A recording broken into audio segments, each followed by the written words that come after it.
Kaisa top lane. This is a Challenger EUW player literally named Top Kaisa, who climbed the whole way with this pick. The secret to Kaisa top is a new build he's found, part AD and part AP. A build he found after testing pretty much every item in 500 games on a Smurf account. This is a pick that other Challenger players have literally told me doesn't work, and now this player is beating them, with a playstyle all about generating free gold, a whole new way to teamfight, and a bizarre new synergy with biscuits, somehow making these into one of the most important parts of the build, with some of the most interesting strategies I've ever covered. This is Kaisa top, a new menace for solo queue. But first, this video is sponsored by Huel. Huel is a super convenient, nutritionally complete meal that you can buy in liquid or powder form. This is the Huel Black Edition. It's cookies and cream flavour in a powder. I like it, but I've also tried literally all of the other flavours in liquid and powder form, and I haven't found any that I don't like. I've been drinking Huel for over a year now, and specifically reached out to them for this sponsor because of how often I use their products. I love Huel because of how super easy it is to make. Just add 500ml of cold water to the shaker, then 2 scoops of powder, and shake. It's an easy meal in under a minute. So if you need to commute to work or school and don't have time to cook, if you're out and you don't want to pay for an expensive takeaway meal, or if you're working, you have a deadline coming up and you don't have time to cook, then Huel is a great solution to all of these. And unlike all of those expensive takeaway meals, Huel is plant-based with 27 vitamins and minerals, containing less than 5% sugar, with a good amount of fibre and 40 grams of protein. So instead of spending too much on unhealthy takeaways, with Huel you can get 17 healthy meals per bag, costing only $2.74 per meal. With your first order you also get the really nice shaker and a t-shirt alongside your Huel. So click the link in the description below to see all of the flavours and give it a try for yourself. Back to Kaisa and our player Top Kaisa, also known as Zong, a player from Austria with one of the coolest stories I've heard so far. Before League he was an FPS player, loving Counter-Strike 1.6, and funnily now his playstyle in League is all about sniping enemies and being accurate, so clearly his skills have transferred quite well. Season 4 he entered the classic phase of childhood, becoming a Yasuo main. Back then he was someone who really loved to dominate lane using only mechanics and cool outplays, hitting gold. In Season 5, with League as his new main hobby, he wanted to try out every single champion to learn their mechanics and truly understand their weaknesses, and this is what he credits for hitting Diamond for the first time. His main inspiration for Kaisa top lane came in Season 10. After years of being in Diamond, he wanted a change, and the Shy was the player he followed, with stupidly aggressive picks like Kalista top or even Kiana top.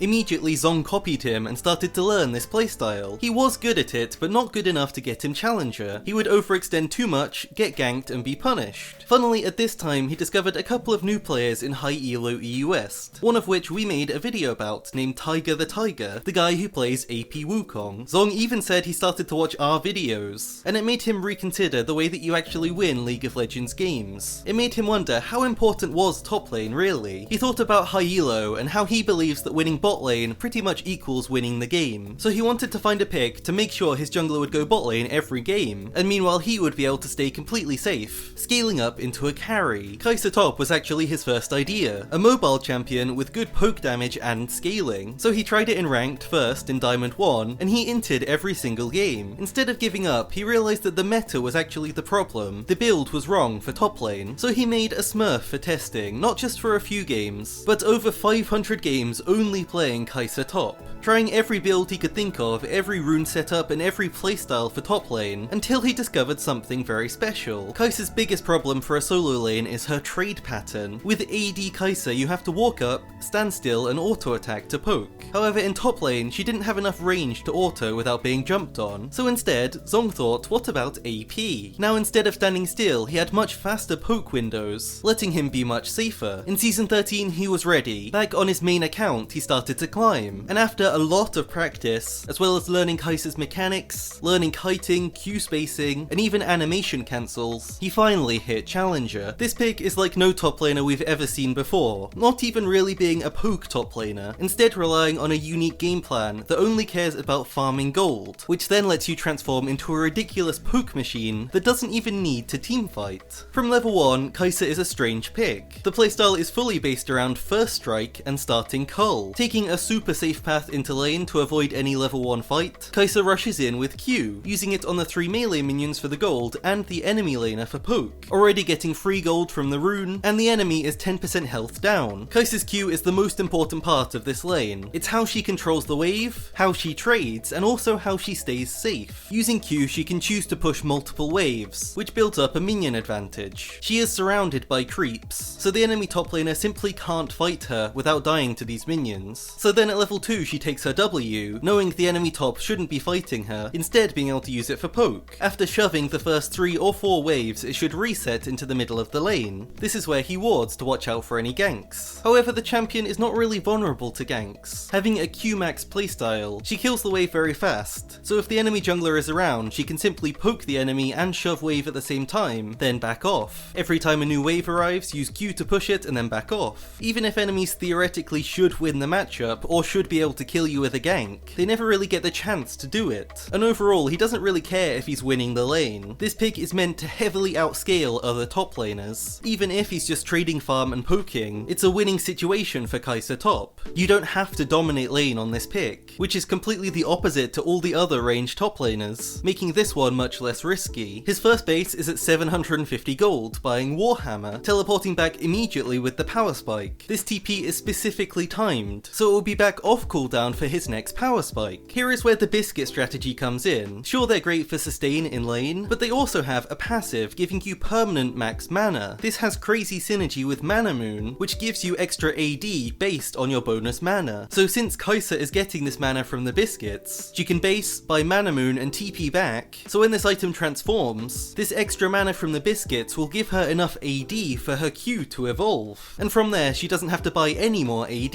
She can now go full AP, becoming one of the best poke champions in the game. And this is a great adaptation because it means that any gold the enemy top laner has spent on buying armor, such as buying plated steel caps or an early bramble vest, is pretty much wasted, as your damage now starts to become mainly AP. With this Q evolve at around 9 or 10 minutes, every matchup now changes. Just 2 Qs and the whole wave is cleared. You can even Q the enemy under tower and hit every projectile with no risk whatsoever. They take hundreds of damage, and by the time it lands she's already out of tower range. And of course the W poke, buying Luden's Echo next. This ability starts to really hurt, and yet she is still in no danger, having E to speed away from the enemy top laner, or ult for the shield and dash to outplay their damage, easily taking tower and claiming even more gold. As soon as he gets his W evolve from this AP, he wants to leave lane, but super importantly, not before he bases and buys a control ward, then running mid, placing it in a side bush of mid lane, and he uses this area as his base. This is permanent fog for the enemy, so Kaisa camps inside it, throwing W after W of high damage poke. If Dragon or Rift is coming up, he chooses that side, and grabs hold of mid lane and the river completely. His poke damage is already so high that a single W can take off 50% of the enemy mid's health. He has this very cool play of landing one W, then waiting for the cooldown to come back, and ulting onto the enemy mid, buffering the W instantly as he lands, for an assassination kill. This is a poke champion that can follow up on their own poke. From this point on, he always wants to stay around mid, using this poke to get rid of anyone who comes to defend. He doesn't like to side lane as he's able to be caught, whereas in mid he's in control of the whole lane. Anyone who tries to contest it, he can look for a pick on. His W is chunking enemies, and even his Q is still useful, 12 missiles with 200 damage each. If you have a dive or a CC jungler, Kaisa is perfect for following up on their plays, comboing your W and passive stacks for a huge burst. The 4-stack passive scales with AP as well as with enemies missing health. This means you can get to around 40% missing health damage in mid-game, so on squishies this is pretty good, but it can be thousands of damage against a tank. The most interesting part of Kaisa top is that it doesn't ruin your team comp. Usually when you have a squishy ranged top laner, that means you have no tank, and so it can be easy for enemies to run over your whole team. But Kaisa is much closer to a champion like Jace, except with even more poke and even longer range. Ideally this pick never even has to teamfight, instead using this W poke to completely control area areas of the map, and stop enemies from going there, and if you do end up in a fight, here's Kaisa a full screen away, winning a fight just with her W damage, then going in at the very end with ult into instant W for an assassination on Riven, only going in when the fight's already won. With this build, you never have to go into melee range. You can win fights without being in the range of enemies' abilities. Even if Kaisa's team is behind, she can pull them back into the game. Like here, the enemy team is much stronger, but it doesn't matter because Kaisa is poking them for 30 seconds before the fight starts. Our player's able to find Victor over and over again, getting him to half health, then another W lands and sets up an engage for his team. The enemy mid is dead before the fight starts. Then Kaisa goes for close range DPS with her Q, helping with the 5 vs 4, and giving her team a way to come back in this game that should have been lost. Late game, AP Kaisa only gets stronger. Being the best siege champion in the whole game, he uses W to get vision of areas to check for enemies, but can of course poke enemies behind their tower, still having that first strike for the extra damage. If you just land 1 or 2 Ws, then someone is going to have to go back to base. All these situations he's playing very slow, using this W poke to win the fight. If you rush in and force a fight, then you're not getting the full value out of this build. Even if the enemies have a tank, your W can poke them out of the fight. There's hardly ever a reason to engage unless you know you've already won the fight.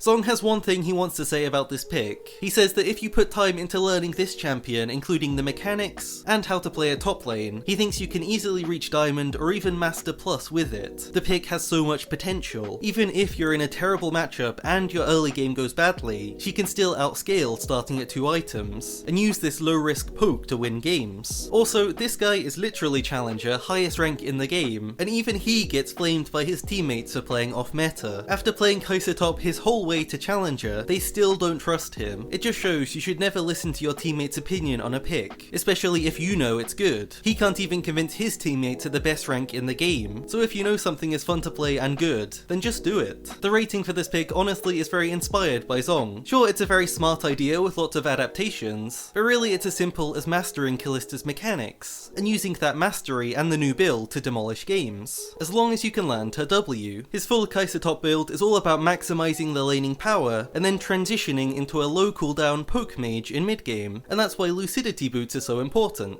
Shadow Flame next into Rabadon's most games, or Void Staff if you're against lots of tanks. Zhonya's if you need the safety for jumping in, and then at the end he sells his cooldown boots for Sork Shoes, for the extra pen. There is no Nash's Tooth in this build as it hurts your W poke too much. This build practically never wants to actually auto attack. You don't really need to as your W and Q damage are so good, so it's not the right item for this playstyle. Other than banning one of these 2 champions, basically every matchup is fine. Even if you're in a bad matchup, you can still outscale them. Varun's of course this first strike page for farming gold, and even more poke damage in mid game. Not forgetting the biscuits, which of course are vital. Zong has a Twitch and is streaming quite a lot of Kaisa top at the moment. He did change his account name as well, I assume to avoid getting target banned. And thanks again to Huel for sponsoring this video. Please check them both out at the link in the description. Thanks so much for watching.